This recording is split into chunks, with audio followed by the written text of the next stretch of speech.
Welcome to China in Focus. I'm Tiffany Meyer. Our top story. President Trump signs new Taiwan legislation into law. The Taiwanese are ecstatic. The Chinese Communist Party, not so much. The United States, and indeed every other country on earth, has the right to fashion its own relationship as it sees fit with the people of Taiwan. French President Emmanuel Macron kicking off a 3-day visit to China. This time, the president of the European Union isn't joining him. What's top of mind for Macron? To put pressure on Russia and help bring an end to the war in Ukraine, Europe says it will phase out Russian gas imports.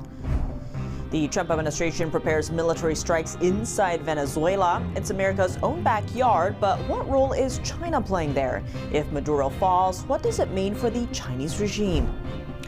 Prosecutors accuse Linda's son of betraying the state of New York and advancing Beijing's agenda. We have the latest in the case against Governor Hochul's former aide.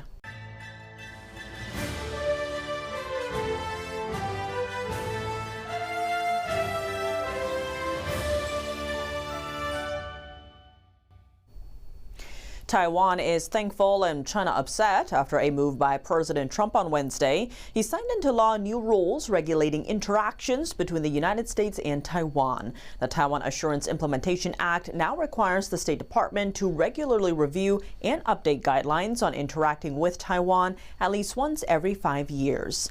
Taiwan says the law stands as a firm symbol of the two countries' shared values of democracy, freedom, and respect for human rights. The law has actually been in place since 2020, but the original only required guidelines to be reviewed once, not every 5 years. Taiwan's foreign minister says more frequent reviews will allow Taiwanese officials into U.S. federal agencies for meetings. This upsets Beijing. It opposes any form of official contact between the U.S. and Taiwan.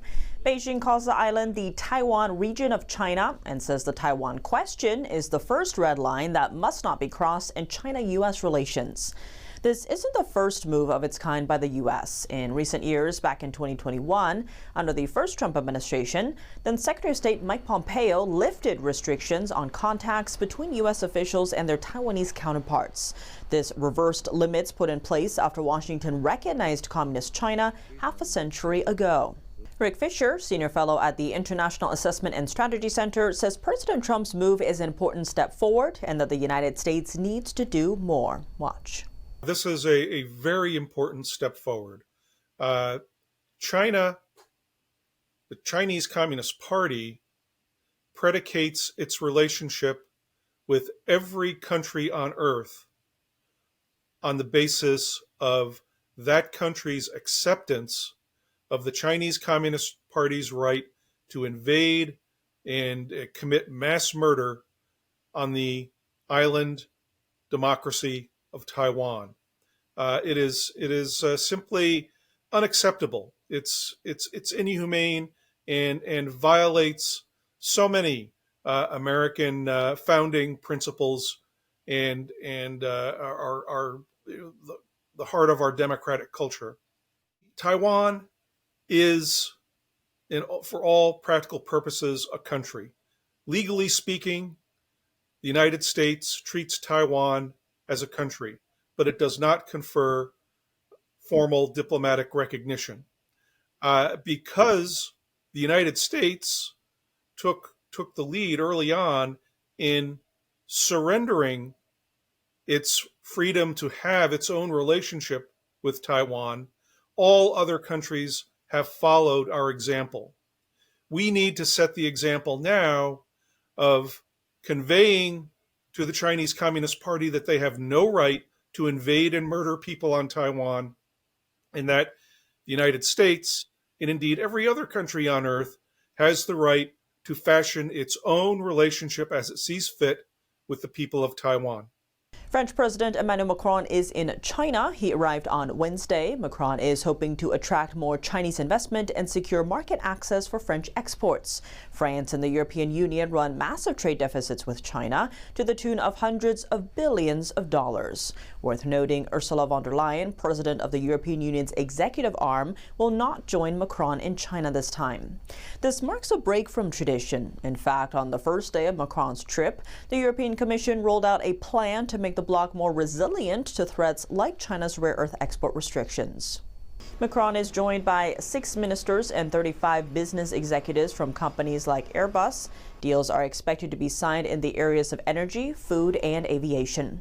Also top of mind is Russia's war in Ukraine. The French foreign minister says France is counting on China to persuade Russia to end the war. Macron just met with Ukrainian President Zelensky on Monday to discuss ceasefire details. China, on the other hand, wants France's support in its dispute with Japan over Taiwan. Japan's prime minister recently said Tokyo could intervene militarily if China invades Taiwan. Last week, China's top diplomat Wang Yi urged Macron's diplomatic advisor to condemn the Japanese prime minister's, quote, provocative remarks. During Macron's last visit to China in 2023, he said that European nations should not blindly follow U.S. policy on supporting Taiwan. His remarks sparked widespread controversy at the time. Macron is set to meet with Chinese leader Xi in Beijing on Thursday. The two would also visit China's southwestern city of Chengdu. Britain's prime minister and the German chancellor are set to visit China next year. And to the war in Ukraine, Europe says it will phase out Russian gas imports by 2027. The European Union announced the agreement on Wednesday, calling it a new era. Today is indeed a historic day for our union. Last night, we reached a provisional agreement on the Commission's proposal to fully phase out Russian fossil fuels. We're turning that page, and we're turning it for good. This is the dawn of a new era. The era of Europe's full energy independence from Russia. The agreement will include a legally binding stepwise prohibition on liquefied natural gas and pipeline gas imports from Russia. A full ban will take effect by the end of 2026 and autumn 2027, respectively. As of October, Russia accounted for 12% of EU gas imports, down from 45% before its 2022 invasion of Ukraine. Hungary, France, and Belgium are among the countries still receiving Russian gas. And NATO foreign ministers gathered in Brussels today for a one-day meeting to discuss the U.S. peace proposal to end the war in Ukraine.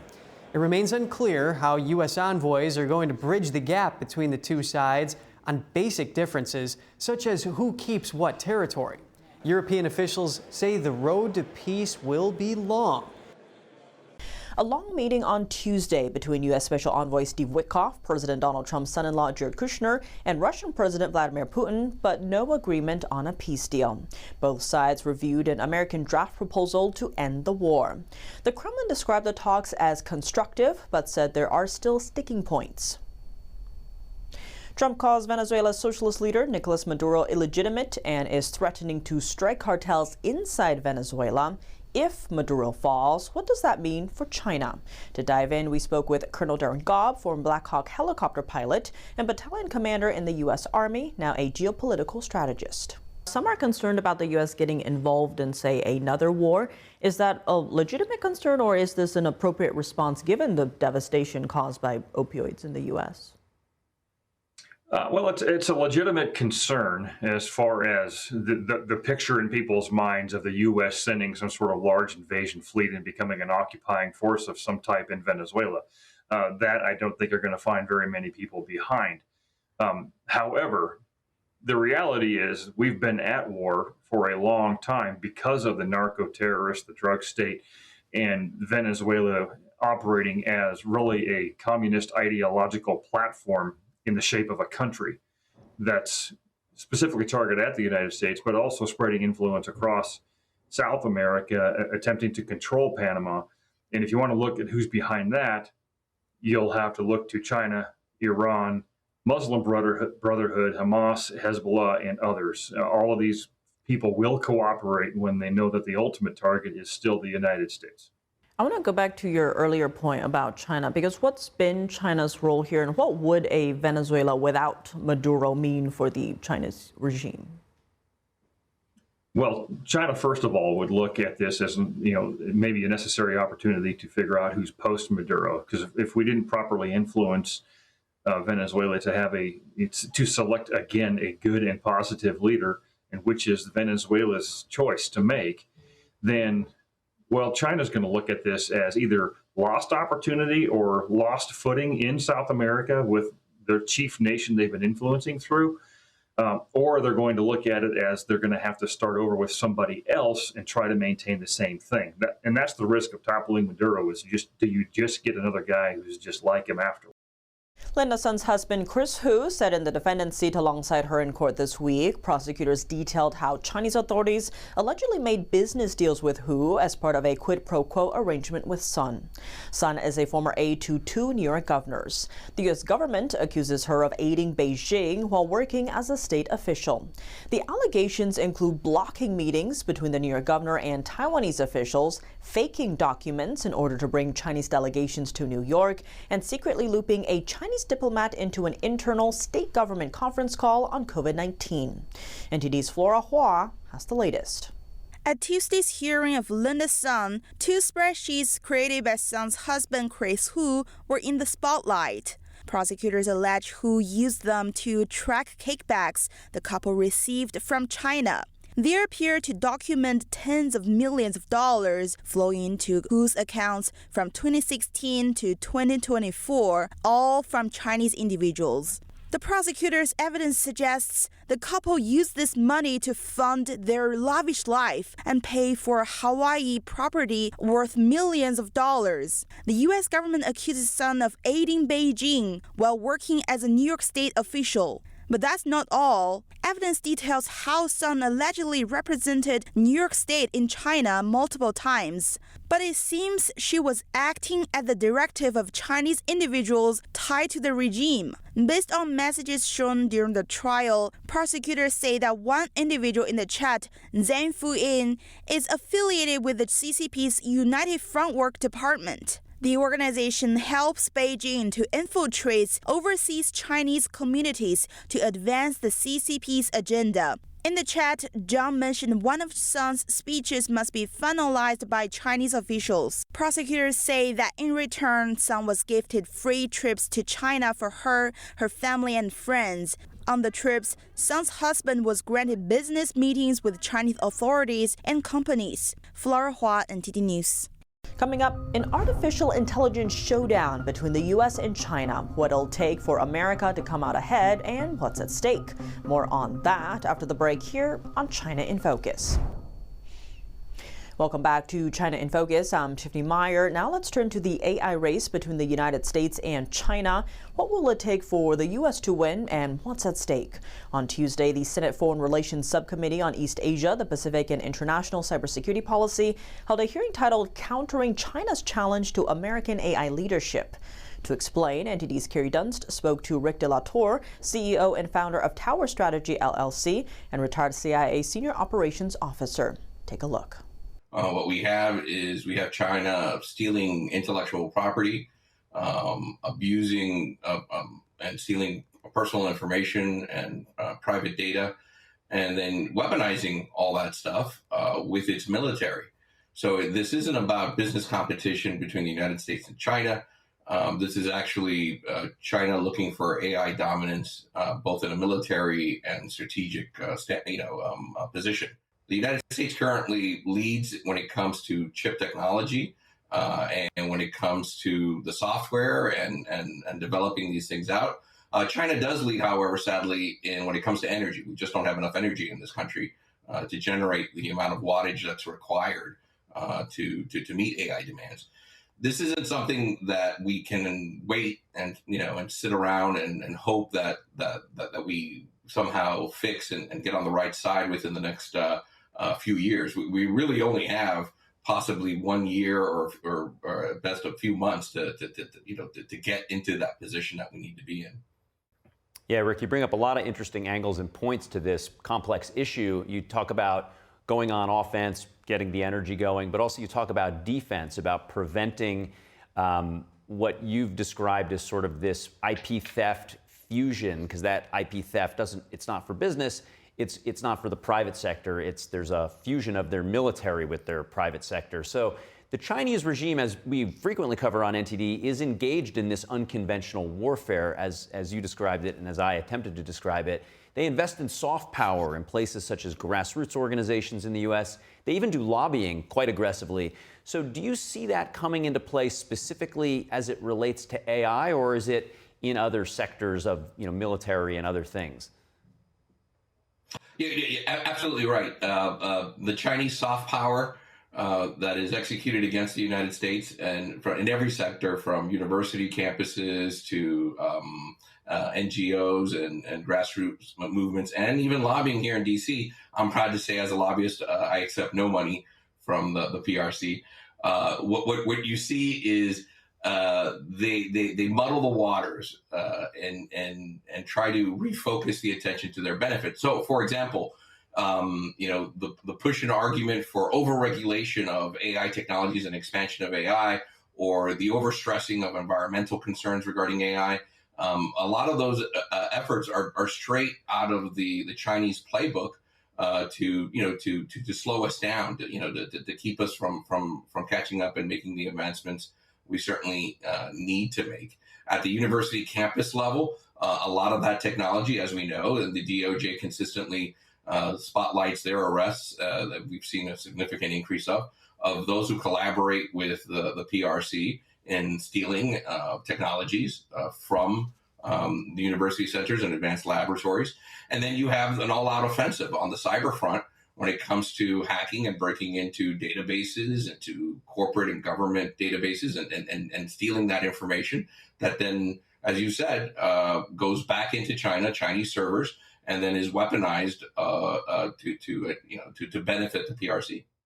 You brought up a really interesting point around the lobbying, specifically that they're lobbying for green energies here in the U.S. as they fire up dozens of these coal-fired power plants. You said that we are behind them as it relates to the energy required to lead in AI, and you said that it's not a 5-year thing, it's a 1-year thing. So what are the stakes? How does AI help them achieve both their Cold War objectives as well as their kinetic war objectives?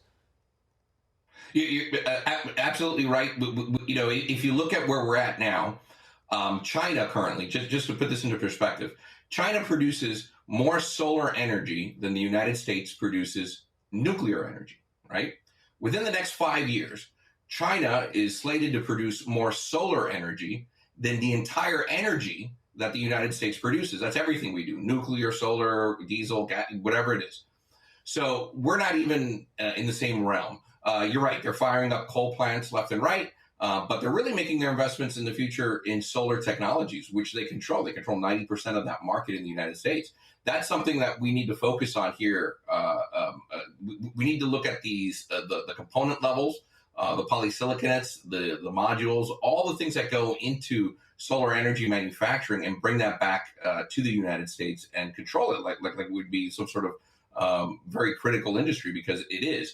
That from a technical standpoint, providing large amounts of energy to these data centers, to the folks involved in AI, crypto data centers that are going to require the energy to take us to that next level, we need to focus on that. Right now, sadly, our grid is too reliant on Chinese subcomponents, where I have personally no real faith in. And also, we're just not growing and making those investments to keep up. Well, a lot here at stake. Really appreciate all your analysis. Energy seems like one of the key ingredients for leadership. Rick De La Torre, thank you so much for joining. Thanks for having me. The death toll in Hong Kong's deadliest fire in decades hit 159 on Wednesday. Victims include an infant and a 97-year-old. Residents of the only high-rise spared by last week's fire are now allowed temporary access to their homes. Some residents of Wang Fuk Court who fled last week's deadly fire returned on Wednesday to retrieve belongings. Carrying suitcases and empty bags, those from the only block not destroyed in the inferno were escorted by government staff and given 90 minutes to pack. 7 other blocks were engulfed by the 40-hour fire, and authorities have not said when residents can return as evidence is collected for a criminal probe. The government said more than 2,600 residents have been put in temporary accommodation, with over 1,000 staying in hostels, camps or hotel rooms. Over 1,600 more have moved into transitional housing units. Meanwhile, mourners gathered near the charred complex, laying flowers and offerings as police victim identification teams continued their work. Along with scores dead, many people remain missing, and recovery in the worst hit areas could take weeks. It's a catastrophe that nobody wanted to happen, and it could have been avoided if the rules and regulations are really strictly executed and regulated, basically. I think justice is number one. I think there's no negotiation. Justice and really justice for the victims. And I think the entire population in Hong Kong would love to have the truth and the justice to be told. Police have arrested more than 20 people for suspected manslaughter, while an anti-corruption body is also investigating. Residents who escaped the blaze must now try to get their lives back on track, yet the overwhelming sense of loss has given way to helplessness. I hope those who have passed away may rest in peace. For those who are still alive, I hope they can be a bit braver in facing everything. I want to send my blessings to the living. And to those who have died, I wish them a smooth journey. In the end, everything could be summed up in 4 words: a tragedy beyond words. That's all for today's China in Focus. I'm Tiffany Meyer. If you have any feedback on the show or have something you'd like to see us cover, send us an email at chinainfocus@ntd.com. We'd love to hear from you. Round-the-clock original news coverage, visit us at ntd.com or download our NTD app. Thanks for watching. See you tomorrow.